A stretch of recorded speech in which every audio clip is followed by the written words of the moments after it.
గోసాయి కట్ట ఆంజనేయ స్వామిని దర్శించుకొని మన ప్రయాణం ముందుకు సాగింది.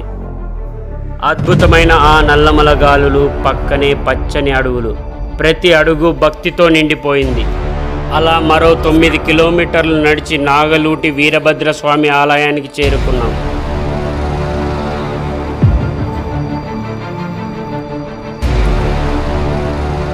స్వామి దర్శనం అనంతరం టిఫిన్ చేసుకొని కొంచెం విశ్రాంతి తీసుకున్నాం. తర్వాత మళ్ళీ పాదయాత్ర మొదలైంది.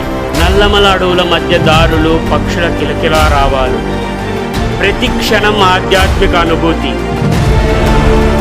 ఇలా దాదాపు 10 కిలోమీటర్లు నడిచి వెళ్ళిన తర్వాత పెద్ద చెరువు దగ్గర క్యాంప్ వేసుకున్నాం. ఇక్కడ సాయంత్రం గాలి తాకిడితో భక్తి, అలసట, ఆనందం, ఇంకా స్వయం పాకమైతే సూపర్. ఇలా నల్లమలలో మన మొదటి రోజు ప్రయాణం ముగిసింది. కానీ పాదయాత్ర మాత్రం ఇప్పుడే మొదలైంది.